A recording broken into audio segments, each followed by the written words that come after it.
నమస్తే, welcome to our channel. నేను మిషాల్ని. YCP మాజీ మంత్రి కొడాలి నాని అస్వస్థత గురై హైదరాబాద్ హాస్పిటల్లో ఉంది. మనం చూస్తున్నాం గత వారం రోజుల నుంచి. ఇప్పుడు సడన్గా ఆయనకి సీరియస్గా ఉందని చెప్పి హుటాహుటిన ముంబైకి తరలిస్తున్నారు. ఇటు వైసీపీ కార్యకర్తలు ఇటు పూజలు చేయటం కానీ ప్రార్థనలు చేయటం కానీ ఆయనకి పూజలు ప్రార్థనలో ఫలిస్తాయా? అయితే దీని మీద పూర్తిగా విశ్లేషించడానికి మనతో పాటు స్టూడియోలో ఉన్నారు అనలిస్ట్ అశోక్ కుమార్ గారు ఉన్నారు. వారిని అడిగి కొన్ని విషయాలు మనం తెలుసుకుందాం. అశోక్ గారు నమస్కారం. నమస్తే. మాజీ మంత్రి కొడాలి నాని హాస్పిటల్లో ఉంది, మనం చూస్తూనే ఉన్నాం. ఈ నేపథ్యంలోనే ఆయనకి సీరియస్గా ఉందని చెప్పి హోటాహుటిన ముంబైకి తరలిస్తున్నారు విమానంలో వెళ్ళే వాళ్ళు ఎవరెవరు వెళ్తున్నారు, ఎవరెవరు ఉన్నారు, వాళ్ళ కుటుంబ సభ్యులని వార్తలు వస్తున్నాయి. సో వాళ్ళ కుటుంబ సభ్యులు కాకుండా ఇక్కడ కార్యకర్తలు ఎవరైనా ఉన్నారా, వైసీపీ కార్యకర్తలు? దీని మీద మీ స్పందన ఏంటి? అది విజయవాడ కోదాడ బస్సు కాదు, ఎక్కువ మందిని ఎక్కించుకోవడానికి ఉండే విషయం. 8 మంది పోతున్నారు. ఆయన ఉండేది ఏజీ హాస్పిటల్లో. హుట్టాహుట్టిన ఏందంటే విషయం, ఫస్ట్ ఆయన ఏజీ హాస్పిటల్లో జాయిన్ అయినప్పుడు సబ్జెక్ట్ ఏంటంటే ఆయన 100 కోట్ల రూపాయలు స్కామ్ చేసినాడు అనే విషయం బయటకు వచ్చేసింది. అందరం చూసాం. ఓవరాల్ స్కామ్ ఏంటంటే కేవలం గుడివాడ కేంద్రంగా మాత్రమే ఓవరాల్ స్కామ్ 200 కోట్లు అయితే 100 కోట్ల రూపాయల స్కామ్కి సంబంధించిన వార్తలు బయటకు వచ్చాయి. వార్తలని కాదు, విజిలెన్స్ అధికారులు పూర్తిగా అంతా చూసి ఆ యొక్క ఏదైతే ఉంటాయో డాక్యుమెంటేషన్ ఇది సార్ అని చెప్పి ప్రభుత్వానికి సమర్పించారు. వాళ్ళ తర్వాత ఏసీబీకి విచారణ చేయమని వాళ్ళకి అప్పగించారు. ఆ టైం నుంచి ఆయనకు పాతవి ఏవైతే జబ్బులు ఉంటాయో ఆ వార్త తెలుసుకున్నాక ఈయన హుటాహుటిన హైపర్ టెన్షన్ పెరిగిపోయింది. హైపర్ టెన్షన్ వల్ల ఉన్న పళ్ళంగా పడిపోయినాడు. ఫస్ట్ అందరూ ఏమనుకున్నారు, వాళ్ళ కుటుంబ సభ్యులు, వాళ్ళ దగ్గర ఉన్నటువంటి ఆయన పరివారం ఆయనకు గతంలో చాలా రోజుల నుంచి నోటి క్యాన్సర్తో బాధపడుతున్నాడు అని కాకుండా ఆ విషయం బయటికి చెప్పట్లేదని అనుకుంటా ఉన్నారు. అదేమన్నా లోపల నోటి క్యాన్సర్ వల్ల ఏదన్నా లోపల బ్లడ్ సెల్స్ ఇవన్నీ ఇబ్బంది పడిపోయి ఏమైనా అయిపోయినాయా అని చెప్పి ఆ నోటి క్యాన్సర్కి సంబంధించి అనుకున్నారు ఫస్ట్. తర్వాత మళ్ళీ ఏమనుకున్నారంటే హార్ట్ స్ట్రోక్ అయిపోయినట్టు అనిపించింది. హార్ట్ స్ట్రోక్ ఎందుకు వచ్చింది, గ్యాస్ట్రిక్ ట్రబుల్ ఏమో ఈయన ఇసుకంతా తినేసాడు, గ్రావెల్స్ తినేసాడు, ఇవన్నీ అనుకుంటా వచ్చారు. అంటే సమాజం ఏమనుకుంటుందో అది చెప్తున్నాను నేను. తర్వాత సరే హాస్పిటల్కి తీసుకెళ్ళినారు. దాంట్లో ఏమాత్రం నిజం ఉన్నదో ఏమాత్రం నిజం లేదో ఇప్పుడు దాకా అందరూ దాన్ని ఏమంటారంటే డౌట్ఫుల్గానే ఉన్నారు, ఒక డౌట్ఫుల్ నేచర్లోనే ఉన్నారు. రేపు ముఖ్యంగా April 1 వస్తుంది. ఆ April 1 ఈ ఏడ పొంతం లేని విధంగా ఉన్నాయి ఈ ఆలోచనలన్నీ. సరే చెక్ చేసి చూస్తే నిజంగానే 3 వాల్వ్స్ క్లాట్ అయినాయి. అక్కడ 3 వాల్వ్స్కి బైపాస్ సర్జరీ చేసి ఆ స్టంట్లు వేయాల.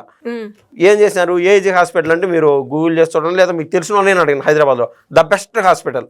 ఎక్కడ ఉంటే మహా అంటే 10 రోజులు మేనేజ్ చేయగలుగుతావు, 10 రోజులు మేనేజ్ చేయగలుగుతావు. మళ్ళీ ఏసీబీ అధికారులు పిలుస్తారు, ఖచ్చితంగా పోవాల్సి వస్తుంది.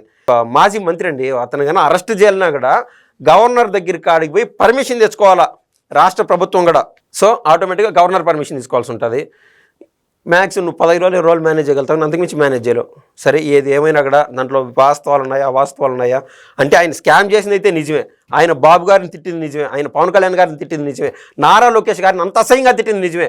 నారా లోకేష్ గారు పిల్లలతో అప్పుడు ప్రతిపక్షంలో ఉండి ఆయన పిల్లలతో జూమ్ మీటింగ్ పెట్టింటే వాళ్ళ యొక్క సమస్యలు ఏమేమి ఉన్నాయని తెలుసుకోవడానికి దాదాపు 12 లక్షల మంది డ్రాప్ అవుట్స్ అండి. ఈరోజు మన లెక్కాచారం తేల్చి చూస్తే బిడ్డల భవిష్యత్తులని నాశనం చేశారు. సరే ఆ పిల్లలతో జూమ్ మీటింగ్లో ఉన్నప్పుడు మీరు గుర్తు చేసుకుంటే మీకు అర్థమవుతుంది ఒక విషయం. ముఖాముఖి మీటింగ్లో ఉన్నాడు, జూమ్ మీటింగ్లో ఒకేమో కొడాలని వస్తాడు, ఇంకొకటి సరేరా నాయన అని చెప్పి అది ఆపేసి మరో పిల్లోడికి డైవర్షన్ పెట్టి ఆ పిల్లోడితో మరి జూమ్ మీటింగ్ మాట్లాడుతూ ఉంటే ఇంకొక ఆయన వస్తాడు కొడాలని. అంటే వీళ్లకు 151 మంది సీట్లు ఉన్నాయని చెప్పి కన్ను విన్ను తెలియకుండా చేశారు. ఈ రోజున మీరు అన్నారు, మీరు చెప్పిన స్టార్టింగ్లో ఆడ ప్రార్థనలు చేస్తున్నారు, గుడ్లు పోతున్నారు, నాకైతే అక్కడ కనపడలేదండి వాస్తవంగా. ఉండొచ్చు కాక మన ఫీజుపూర్లో ఒక 5-6 మంది వచ్చి గ్రూప్ ఫోటో తీసి, పిల్లలు ఏమో 5-6 మంది ఉన్నారు, ముసలోళ్ళు ఎక్కువ వయసు ఉండేవాళ్ళు వాళ్ళందరూ కలిసి 100 మంది ఉన్నారు. పిల్లలది ఫీజుపూర్ అనేది ఈ 5-6 మంది మాత్రం జూమ్ చేస్తారు, మహా అంటే 100 మంది వచ్చారు ఫీజుపూర్కి. వాళ్ళ చేసిన విధానం అయితే పిల్లల గురించి ఆ సమస్య తెలుసుకుంటా అంటే నారా లోకేష్ గారిని అంత అవమానకరంగా అంటే జూమ్ మీటింగ్లోకి వస్తే నువ్వు ఎవరిని ఏం చేద్దాం అనుకోని ఇటువంటి చేసిన చర్యలు నారా లోకేష్ గారిని, ఆయన తల్లిని, ఇంతమంది ఏదైతే ఆయన మాట్లాడినాడో అందరూ అంటే ఎటువంటి టైంలో ఎట్లాంటి వాళ్ళైనా సరే ఆ మనిషి బ్రతకాలా, ఆ మనిషి బాగుండాలా అని అనిపిస్తుంది కదా. నేను సగటు మనిషి అనుకుంటాను, అది మాత్రం చెప్తాను, నా వ్యక్తిగత అభిప్రాయం కాదు. ఆయన బాగుండాలని అనుకునేవాడు కూడా లేడు, ఆయన చచ్చిపోవాలా ఇంకొకటి అయిపోవాలని కూడా అనుకునేవాడు లేరు. ఇవాళ వదిలేశారు, అది ఎందుకో వదిలేశారు. ఎందుకంటే అందరం మనుషులు మహా అంటే ఆయన బాగుండాలని కోరుకుంటాం, కానీ ఆయన ఇబ్బంది పడిపోవాలని ఇబ్బంది పడిపోవాలని కోరుకోకపోగా బాగుండాలని కూడా ఎవరు కనిపించట్లా. Subject to the logic here.